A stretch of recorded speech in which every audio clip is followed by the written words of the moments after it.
안녕하십니까. 암호화폐 정보를 전달해 드리는 닥터 비트맨입니다.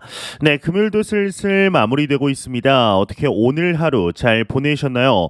이제는 상승의 모습을 보여주었으면 하는 바람의 목소리가 여기까지 들리는 것 같습니다.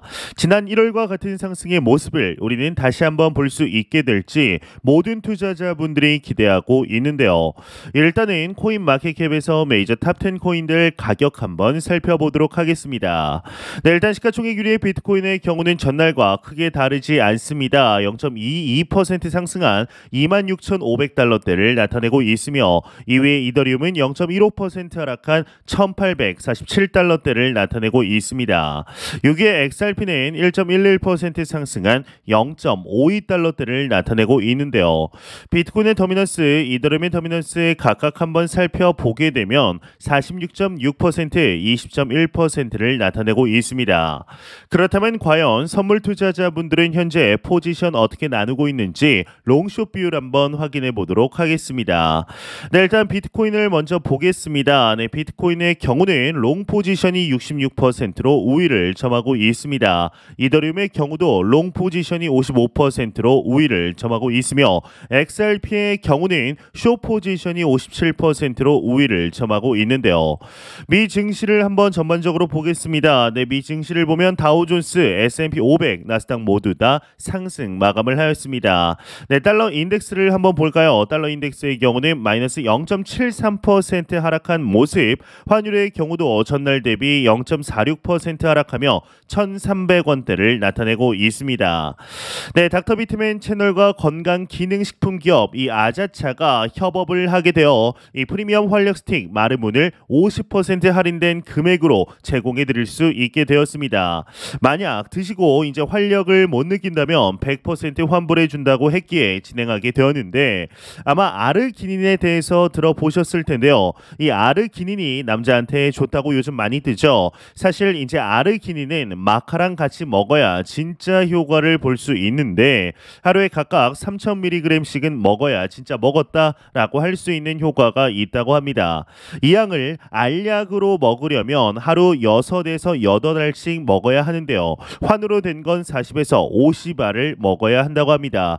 이를 한 번에 해결하려면 액상으로 만들어야 하는데 이 마카라는 것은 흙맛이 나고 아르기닌은 밤꽃 향이 강한 데다가 물에 잘 녹지도 않아 매우 까다롭습니다. 이걸 국내 최초로 해낸 제품이 바로 마르문인데요.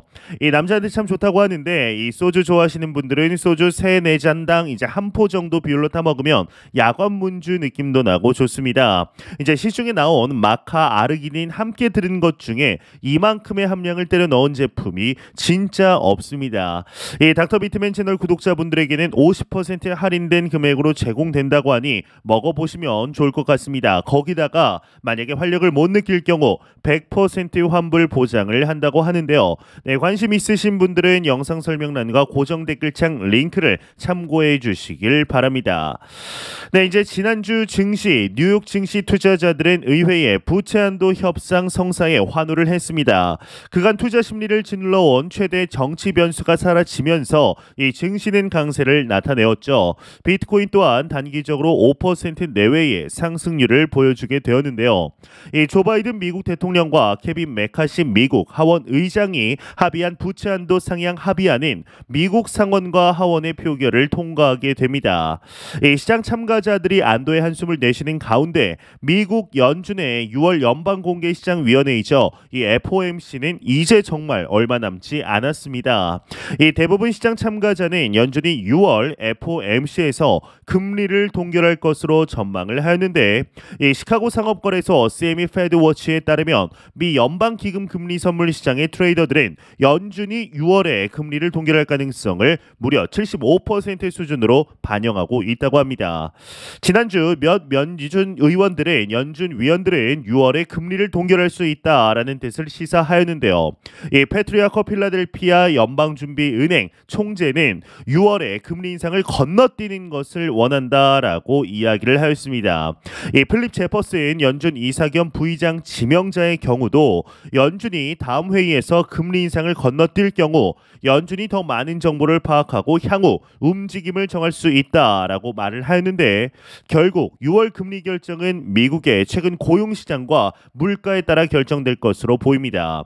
이제 지난주 미국 노동부가 발표한 5월 고용 보고서는 노동 시장에 대한 혼재된 메시지를 제시하였습니다. 지난 5월 비농업 부문의 신규 고용은 33만 9천 명이 증가하며 월가의 예상치였던 19만 명 증가를 크게 상회하였습니다. 반면 5월 실업률은 3.7%로 상승을 했는데 평균 주간 노동 시간도 이전보다 줄어드는 등 이 노동 시장의 견조함에도 불구하고 일부 균열이 감지되었죠. 이 미국의 5월 소비자 물가 지수 이 CPI는 연준의 6월 FOMC 첫날인 13일에 발표가 됩니다. 이 무슨 운명의 장난일까요? 이 곧 연준 위원들은 FOMC를 앞두고 공개 발언을 자제하는 블랙아웃 기간에 돌입합니다. 그에 앞서 클리블랜드의 연방준비은행 총재인 로레타 메스터 총재의 발언이 예정되어 있는데요. 이번 주에는 미국의 서비스 업황의 건정성을 드러낼 수 있는 경제 지표가 발표가 됩니다. 이 외에 고용 추세 지수와 공장제 수주, 소비자 신용 등의 지표가 나오는데 한편 월가 전문가들은 최근 주식시장의 강세가 광범위하지 않았다라는 점은 우려스럽다고 말을 했습니다. 이 초대형 기술주인 빅테크 종목이 크게 약진하면서 전체 지수를 끌어올리고 있기 때문인데요. 이 전 영역과 종목을 거쳐 고루 주식시장이 강세를 보이는 것이 아닌 극히 일부의 종목들만 급등하는 현 강세는 건전하지 않다라는 지적도 쏟아지고 있죠. 네, 이런 소식과 더불어서 매일같이 나오는 리플 XRP 관련 소식도 오늘 또한 나왔습니다. 현재 리플사의 경우는 미 SEC와의 소송으로 힘든 시간들을 보내고 있는 가운데 그럼에도 긍정적인 소식들이 지속적으로 나오고 있는데요. 네, 최근 XRP 관련 흥미로운 분석들이 지속적으로 나오고 있습니다. 이제 얼마 전이죠. 다른 코인들이 지지부진한 모습을 보이는 것과는 달리 리플 XRP는 자신만의 호재를 가지고 꿋꿋이 상승 가도를 달리고 있었습니다. 흡사 과거 이더리움이 시장 상황과 반대로 혼자 상승했던 2021년 초중반을 떠올리게 하는 상황인데요. 현재 XRP의 상승을 분석하는 여러 시각들이 트위터에 넘쳐나고 있습니다. 이제 흥미로웠던 분석에는 익명의 분석가 JD가 있는데 그는 XRP가 5.5년 추세선을 재검증한 상승이라고 주장하면서 현재 XRP가 0.5달러를 넘어 0.786달러와 0.1618달러의 황금 비율을 테스트하고 있다라고 주장을 했습니다. 그에 따르면 현재 비트코인은 저점을 찍었고 급격한 상승을 눈앞에 두고 있다라고 이야기를 하고 있는 것인데요. 5.5년 추세선을 넘어선 XRP는 다시금 큰 상승 이후 다시 하락 추세를 보이게 될 것으로 보입니다. XRP의 맥시멀리스트인 다크 디펜더는 이미 들을 사람들은 다 자신의 이야기를 들었다며 이번 주에 XRP가 0.5314달러에 도달할 가능성을 제시했습니다. 현재 XRP의 김치 프리미엄이 1% 이하인 것을 감안하면 이미 목표치에는 사실상 도달했다라고 볼 수가 있는데요. 이 비트코인이 박스권에 갇혀 있고 XRP만 오르니까 비트코인은 망하고 XRP가 크립토를 먹어버릴 것이라고 생각하시는 분들 또한 계실지 모릅니다.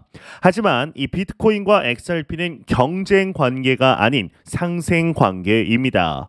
이더리움이 폭등하면 언론은 떠들어댑니다. 이제 비트코인은 사라지고 이더리움이 시가총액 1위가 될 것이라고 말이죠. 하지만 그런 일은 일어나지 않습니다. 최근 이더리움이 보여주는 행보는 이더리움 추종자들에게 실망스러운 결과를 주었습니다. 왜 그럴까요? 알트 불장 같은 특수한 상황이 아닌 한 비트코인이 전체장을 주도하기 때문입니다. 이 플랜B가 제시한 스톡 투 플로우 모델에 대해서도 이제 끝났다라고 주장하는 사람들이 있지만 비트코인은 지금까지 그 추세를 상당히 잘 그려져 왔습니다. 2024년에는 그 사실이 여실히 증명이 되겠죠.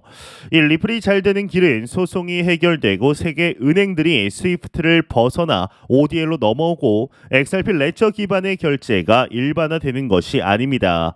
그것도 중요하지만 그런 이슈만으로는 오르는데 분명한 한계가 존재합니다. 결국 비트코인이 최대치까지 가줘야만 XRP도 동반 상승해서 상승 지속력을 지속할 수가 있습니다. 다행히도 비트코인은 점점 그 가치가 상승해서 1BTC를 가질 수 있는 사람들은 점점 더 줄어들고 있죠. 5월을 뜨겁게 달궜던 비트코인의 BRC20 토큰들이 현재 흘러내리고 있습니다. 이 페페코인은 급등했던 가격을 뒤로하고 나락으로 내려가고 있죠. 이 모두가 제2의 도지코인을 바라겠지만 그렇게 되기는 정말 쉽지 않습니다. 더구나 팬덤 이외에는 아무것도 없는 밈코인은 더더욱 그렇죠. 지금도 계속해서 만들어지고 있는 밈코인으로 수익을 본다는 생각은 비트코인 투자보다 훨씬 어려운 투자입니다. 현재 시장은 급변하고 있습니다. 밈코인에서 XRP로 흐름이 넘어오고 있습니다. 현재 상황에서 그렇다고 XRP를 매수하는 것은 좋은 선택이 아닐 수도 있습니다. 제 경우만 보아도 그냥 스테이킹하면서 다음 상승장을 기다리고 있는 수준이죠. 지금은 굳이 매수를 한다면 비트코인만 사야 할 때입니다. 이 비트코인 매수를 통해 2024년 반감기를 기다릴 수 있어야 하겠죠. 물론 2024년 4월에서 5월경 예상되는 비트코인 반감기가 온다고 해서 비트코인이 폭등하지는 않을 것입니다. 오히려 반감기 이후 완만한 상승 흐름을 보이며 재미없는 장이 펼쳐질 수도 있습니다. 그럼에도 비트코인을 매수해야 하는 이유는 비트코인이 결국 다음 알트 불장의 포문을 열기 때문입니다. 이 코인에 관심 없던 사람들은 알트코인이 오른다고 절대로 주목하지 않습니다. 하지만 비트코인이 폭등하면 주목을 하게 되죠. 그러면서 코인에 뛰어듭니다. 그때는 이미 비트코인이 너무 올라있는 상태이기 때문에 사람들이 알트코인을 사기 시작합니다. 이럴 때 알트를 사면 약간의 수익을 볼 수는 있겠지만 대부분 물리는 것이죠. 그래서 비트코인을 올해부터 꾸준히 사두고 반감기 이후 폭등하는 장에서 뉴스에 비트코인 이야기가 나오기 시작하면 슬슬 매도를 하고 알트를 주워 담으면 됩니다. 그때부터 이제 대부분 구메이저 코인은 사서는 안 됩니다. XRP와 카르다노 에이다 정도는 괜찮겠지만 그 외에는 대부분 손바뀜이 일어날 것입니다. 오히려 XRP에 더해 새롭게 출시된 알트에 관심을 갖는 것이 좋습니다. 지금을 완만한 상승장의 초입이라고 많이들 이야기하죠. 하지만 이 상승을 알트에 투자하면 결국 필패하게 되어 있습니다. 비트의 자금을 타야 합니다. 결국 비트가 폭등하는 2025년에 알트도 함께 오르는 시기는 반드시 오리라 생각이 드네요. 네, 안 보고 가면 섭섭하겠죠. 마지막 크립토 공포 탐욕 지수입니다. 전날 대비 3포인트 하락한 50포인트를 기록하면서 여전히 중립 단계를 나타내고 있습니다. 이 지수는 0이면 공포, 100이면 낙관을 의미하게 되죠. 네, 모든 말이 거꾸로 이루어지는 저주에 빠진 이 CNBC의 매드머니 진행자 이 짐 크레이머가 암호화폐에 있는 투자금을 모두 빼야 한다라고 주장을 했습니다. 이 짐 크레이머는 크립토 마켓이 은행과 달리 대부분 사기라고 꼬집으며 투자금을 크립토에 두는 것은 스스로가 바보다라는 뜻이라고 전했습니다. 저는 이 소식을 듣자마자 코인을 사야 할 때라는 강한 신호라고 생각을 했는데요. 일단 시장에서 말만 했다 하면 틀리거나 반대로 되는 몇몇이 있습니다. 이 짐 크레이머도 그렇지만 JP 모건의 제이미 다이먼도 그렇습니다. 지금은 SEC가 모든 코인을 다 죽여 놓을 것 같지만 그런 일은 일어나지 않습니다. 어느 정도 선에서 SEC와 바이낸스의 코인베이스의 소송도 마무리될 겁니다. 지금 겁먹을 필요가 없습니다. 이 크립토 관할권을 가지고 있다고 주장 중인 CFTC의 전 위원장 티머시 마사드는 크립토의 미래가 사실상 이번 SEC 소송에 달렸다며 시장의 공포감을 더했습니다. 하지만 이번 소송의 핵심이 무엇인지 생각을 우리는 해보아야 하는데요. 실제 코인 자체에 대한 소송이라기보다는 거래소들의 잘못된 운영에 방점이 있다는 사실을 우리는 기억을 해야 합니다. 이 바이낸스가 투자자들의 돈을 받아서 바이낸스가 소유한 기업에 넘기고 그걸로 거래량을 부풀렸다라는 것인데 이런 일이 실제 일어났다면 투자자 보호를 위해서라도 당연히 풀어야 할 문제이죠. 하지만 이번 거래소의 잘못된 관행을 보면서 모든 코인은 이제 끝났다라고 생각하는 것 자체가 잘못된 해석입니다. 실제로 코인 가격은 하루 만에 반등에 성공을 하였죠. 이 코인을 하면서 모든 뉴스를 너무 심각하게 받아들여서는 코인이 끝났다는 식의 해석을 하는 것은 가장 지양해야 할 태도입니다. 만약 미국이 코인을 모두 없앨 수 있었다면 벌써 그렇게 됐어야 합니다. 하지만 그런 일은 일어날 수가 없습니다. 이미 크립토 마켓 자체의 규모가 너무나 커져버렸습니다. 있는 시장을 없애게 된다면 투자자들에게 막대한 손해를 입히게 되죠. SEC도 이 사실을 이미 잘 알고 있습니다. 입으로는 SEC의 증권으로 등록하고 거래소에서 거래를 해야 한다라고 말하지만 실제 그런 요청이 들어온다고 해도 SEC는 마련되어 있는 크립토 관련 규칙이 전혀 없습니다. 이 증권을 기준으로 크립토를 평가한다면 통과될 수 있는 프로젝트는 사실상 존재하지 않기 때문이죠. 더구나 미국 거래소의 증권의 자격으로 코인이 상장된다면 해외 거래소에 상장되는 것을 SEC가 문제 삼을 수도 있습니다. 지금 상황만 보면 모든 상황이 코인에 불리하게 돌아가는 것 같이 보입니다. 이 모두가 코인을 죽이지 못해 안달난 것처럼 보이죠. 하지만 그렇지 않습니다. 이 싱가포르가 홍콩, 두바이 등 크립토를 적극적으로 육성하는 데 초점을 맞춘 국가들도 있죠. 이 외에도 브라질, 엘살바도르, 아프리카 국가들처럼 크립토에 긍정적인 국가들도 점점 늘어나고 있습니다. 따라서 미국의 뉴스만 보고 모든 것을 다 망할 것처럼 생각하는 태도를 지양해야 합니다. 걱정하지 않아도 됩니다. 코인이 갑자기 어느 날 다 사라지는 일은 벌어지지 않습니다. 이 전통 금융권에서 보면 코인은 적이며 악입니다. 골치 아픈 코인을 없애는 게 좋겠다라고 생각할 수도 있겠죠. 하지만 코인은 인터넷이 존재하는 한 사라질 수 없습니다. 이 비트코인이 사라지는 일은 인류 역사상 절대로 없을 것입니다. 그것은 인터넷이 사라진다라는 말과도 같은 의미이기 때문인데요. 이 코인이 워낙 4년 사이클을 명확하게 타는 투자 상품이다 보니 이 침체기나 박스권에서 큰 뉴스가 터지면 거기에 빠져서 너도 나도 코인을 팔아버립니다. 하지만 투자를 통해 돈을 벌고 싶다면 다들 코인을 던질 때 매수를 해야 합니다. 지금 같은 침체기에 비트코인만 매수해야 한다는 이야기를 하는 것도 다 이러한 이유입니다. 지금 알트를 많이 들고 있다면 정말 위험한 상황이죠.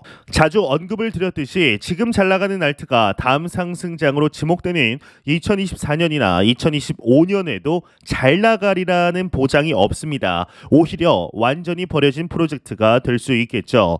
그런 점에서 지금은 무조건 비트코인만 매수해야 합니다. 극단적으로 말해 지금 있는 알트가 다 사라져도 비트코인만 살아남습니다. 사실상 유일하게 탈중앙화된 생태계를 가장 잘 운영 중인 프로젝트가 바로 비트코인입니다. 이 소수의 힘으로 없앨 수 있는 네트워크가 아니라는 사실을 명확하게 인지하셨으면 좋겠습니다. 제가 매 영상 말씀드리지만 현재 크립토 마켓은 전례 없던 기회 가운데 있습니다. 그 가운데 금융의 변혁에 우리는 투자를 하고 있는 중이죠. 절대로 이 시장을 단기적으로 바라보지 마시고 장기적인 시각으로 또한 오랜 시간 동안 함께 할 수 있는 여유 자금을 통하여 투자를 진행하시길 진심으로 바래 보도록 하겠습니다. 네, 제가 준비해온 소식은 여기까지입니다. 영상이 도움이 되셨다면 구독과 좋아요 그리고 광고 한 편만 처음부터 끝까지 시청 부탁드립니다. 이 채널은 오직 광고 수익으로 운영이 되게 됩니다. 항상 영상 시청해 주시는 시청자분들, 구독자분들 너무나 감사드립니다. 오늘 남은 시간 잘 마무리하시길 바라면서 저는 더욱 도움이 되는 영상으로 찾아뵙도록 하겠습니다. 지금까지 닥터 비트맨이었습니다. 감사합니다.